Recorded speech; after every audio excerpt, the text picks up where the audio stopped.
Hi, my name is Tim Keeley, and I speak over 30 languages. Over the past 48 years, I have traveled to 99 countries around the globe, studying at 8 universities in undergraduate programs, 3 master's degree programs, and for earning a PhD, as well as for work and travel. My adventures have taken me from the depths of the Amazon basin to the heights of the Himalayas here in Nepal. During those years, I experienced many historical events, such as meeting ex-Nazis in Paraguay, 2 weeks later being thrown in jail in Ushuaia during the country's dirty war, where the military junta murdered many of the country's youth as part of Operation Condor. I was studying in Poland from 1979 to 1981, during which time Solidarność was born, leading to the collapse of communism in Eastern Europe. Mamy wreszcie niezależne, samorządne związki zawodowe. Mamy prawo do strajku.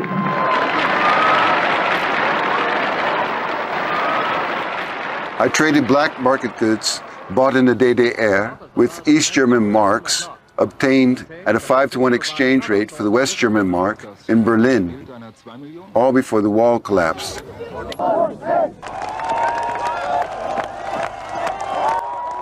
I was riding in a train in the Azerbaijan countryside on November 10th, 1982, when suddenly the train stopped, and it was announced that Brezhnev had died. In 1981, the previous year, I was traveling around China after the Cultural Revolution.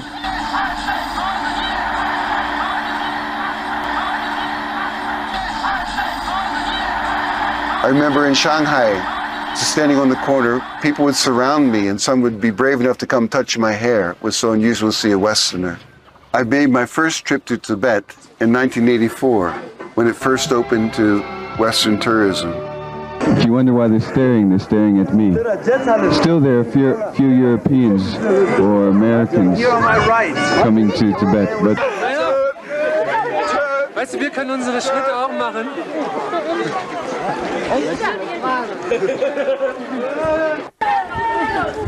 Muss mal einen Schwenk zurück machen.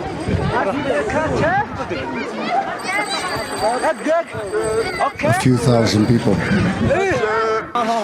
In 1985, I accompanied a doctor in Pakistan to the border with Afghanistan and rubbed shoulders with the Mujahideen. He had been hired by the CIA to assist them.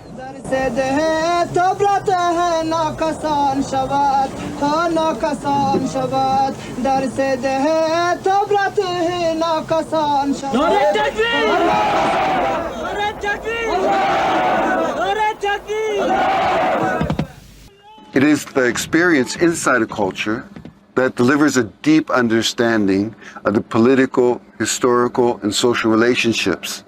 And the local language is a passport into that world.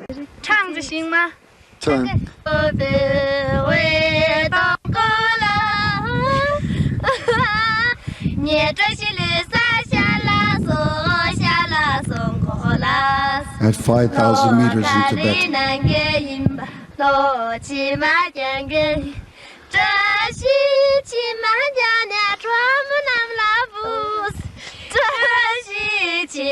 As a cross-cultural management professor in Japan, China, and Thailand over the past 32 years, I have shared my research findings and insights into cultural adaptation and foreign language acquisition in numerous publications, which have ranked in the top 2% in academia edu and in YouTube video presentations. Now, for example, actually, Japanese is bigger than English.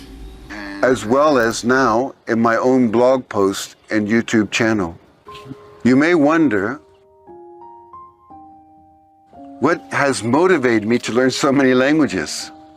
In my memoir, A Life in 30 Languages, I provide the answer and much more. The thesis of my memoir is best summarized by the passage, "Language is a tool that directs our attention to various aspects of reality. Take an intense journey through languages and cultures, and you will soon become aware of the extent to which our perception and interpretation of phenomena are deeply embedded in our linguistic and cultural experiences. I am publishing the book in dozens of single language editions, as well as dual language combinations, which can provide interesting and stimulating comprehensible input for learners at all levels. In addition, I have professional narrators creating audiobooks to help with the learning process. Ricordo di averle ascoltate per la prima volta da una radio a onde corte, all'età di circa 6 anni. Amavo il I hope suono my di quelle book lingue will diverse. inspire many people to step out of the comfort zone, learn a new language, explore a new culture, travel the world. Learning languages, travel, understanding cultures, communing with people all over the world can lead to a very fruitful and exciting life. Thank you for your attention.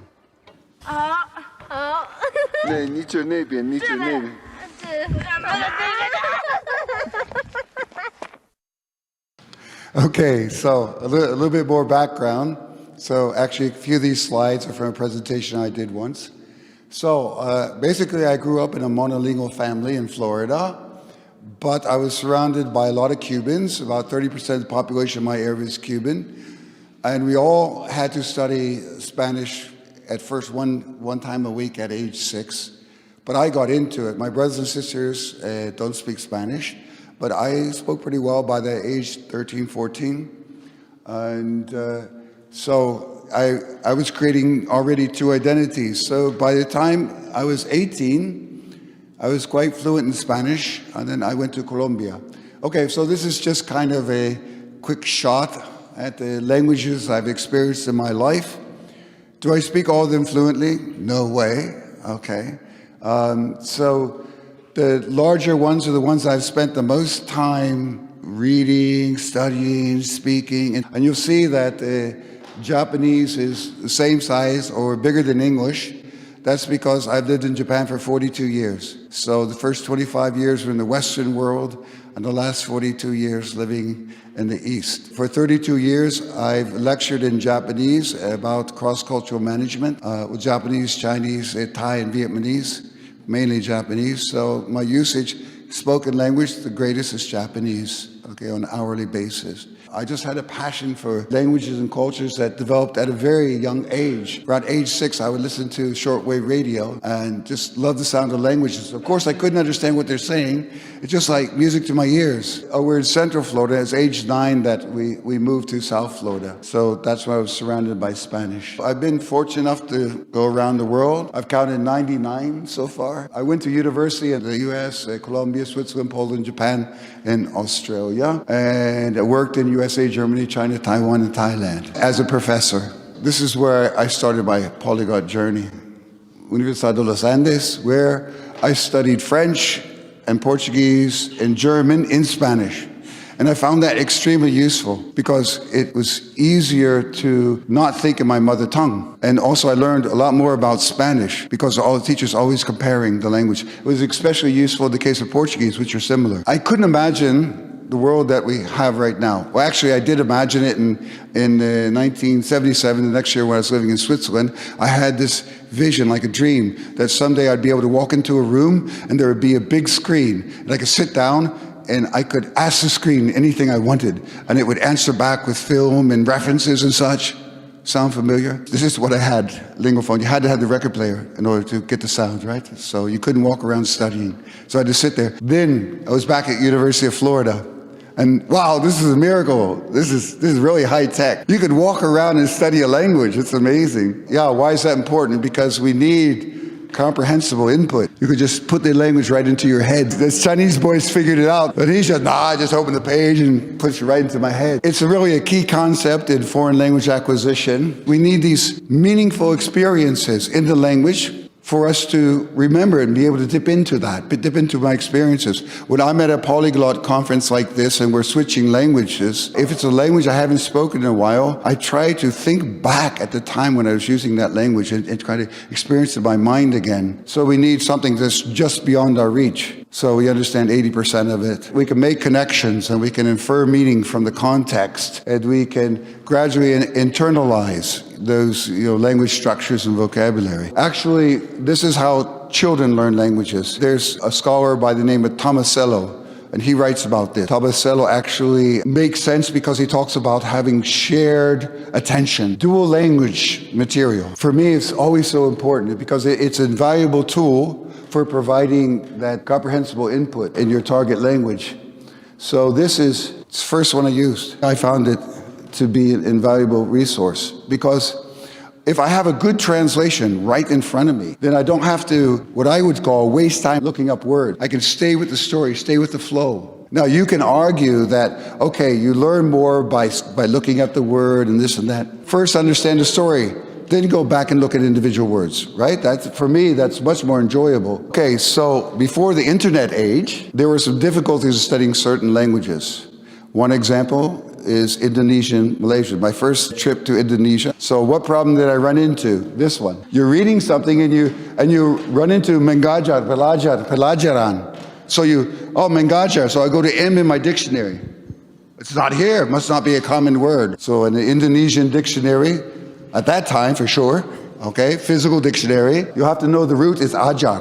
Listed below ajar. It's not easy. Sometimes there are sound changes, so it makes it difficult to know what the root is. You have the same in Arabic, Hebrew, Amharic. Sometimes the only dual language material I could find was the Bible. We're not talking about online, though. The online doesn't exist yet. So you're in a foreign country, like in South Africa. I said, oh my God, is it Afrikaans, is it Engels? Oh, ich kann nicht lesen. Then I started to create my own. And this is more recent times. Okay, I decided when the Polyglot Gathering was first in Bratislava, I said, okay, I need to learn Slovak. So I said, okay, I'm going to learn it well. So I just started writing about my life. Keď som mal 12 rokov, chodil som na lekcie španielčiny a začal som študovať na univerzite skôr vo veku 16 rokov. Keď som mal 18, rozhodol som sa študovať v Kolumbii. Začal som chodiť na univerzitu a študoval som tam rok. V Kolumbii som študoval portugalčinu, francúzštinu a nemčinu. Bolo to užitočné študovať cudzie jazyky v španielčine. Bolo to v čase môjho života, kedy som si dal za cieľ naučiť sa hlavné svetové jazyky. To znamená jazyky, ktorými hovorí aspoň 50 miliónov ľudí. Odvtedy prešlo 42 rokov a ja nie som ďaleko od dosiahnutia tohto cieľa a som stále na ceste, keď sa učím niekoľko menej známych, menej rozšírených jazykov. This came part of my book. This is the genesis of my book. I'm starting to think, I should just write a book. I'd make it into a dual readers. And if you really dedicate yourself, you're surprised how quickly you can do it. So I'm just going to go ahead and learn all the major languages of the world. Where am I at? I have to work on my Bengali and improve my Hindi. And I have most of the major ones now. So I calculate I can speak with 72% of the world in their mother tongue or another official language in the country where they live. Since I had that in mind, I said, all right, so the first chapters are short. The first 30 chapters between 2, 4, 6 pages. I wrote 8 here, but it's a little bit shorter. I wanted the reader to have a feeling of accomplishment quite early. Then the final 30 can go between 5 and 10 pages. So also I thought about, okay, should I write it so it's simple? No. I should write prose with the richest vocabulary, descriptive vocabulary that doesn't sound overdone so that people can enrich the vocabulary. The benefits of using dual languages. So you have your native or strong language right next to your target language. And for vocabulary acquisition, you learn it in context, which is really important because and also in the case of narratives, which it aids in retention and understanding. So our brains are wired for story. Memory champions of the world, how do they memorize a random set of cards? Well, each card is a certain character, for example, and then they just create a story of what's happening. Okay, like the King of Hearts is person A, and then meets the Queen of Spades, and that's and so on. So they just run through a story in their head. They have the whole story, so they only have to remember the story, and then everything comes out. Also with grammar and syntax, by comparing the syntax between two languages, so this would be quite important between similar languages too, like the Romance language, the Slavic languages, etc. You can identify certain patterns and how they're the same and how they are different. We really need to read extensively in our target language to get good at it, especially if it's written in a different alphabet. So let's say you're learning Russian, you learn Cyrillic or Greek, or God bless you, Japanese or Chinese, okay, or Thai, or Tibetan, and you to get used to reading it, okay? So you need that constant practice. You make the connections. It offers contextualized learning. It's best to learn our words in context because they give example sentences. If I'm going to learn a new word, I always try to find various sample sentences. And it builds your confidence. You can always first understand, then read in your target language. Even non-similar languages, even if you've only studied for 40 hours, you can still use the same kind of material. You just do it differently. Okay, so in summary, yeah, it's an excellent source of, hopefully in case of my book, compelling, interesting, exciting narrative. All right, so really a balanced and accessible approach to learning languages. And it's a great support for beginners. For example, this is what dual reader looks like. My interest in foreign languages started at a very young age. I have memories of listening to foreign languages on a shortwave radio from around the age of 6. I just loved the sound of the different languages. It was like music to my ears. At the same time, I was dying to understand what was being said. Did they perhaps know something the listeners didn't? I experienced a growing desire to learn several foreign languages and discover the secrets they veiled.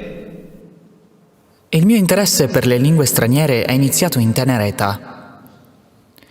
Ricordo di averle ascoltate per la prima volta da una radio a onde corte, all'età di circa 6 anni. Amavo il suono di quelle lingue diverse. Era musica per le mie orecchie. Allo stesso tempo, morivo dalla voglia di capire cosa veniva detto. Sapevano forse qualcosa che gli ascoltatori non percepivano?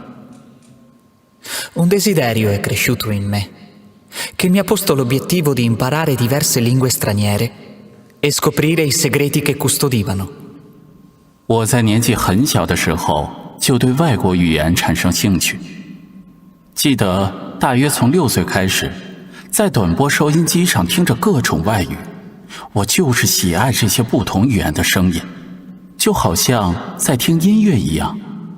与此同时，我也渴望了解述说的内容。他们可能懂一些听众不知道的事情吗？我越发向往学习几种外语，并探索其中隐藏的奥秘。This is my site, and you can see the various languages here. So my goal is at least 30 languages. Thank you. Thank you very much for coming early.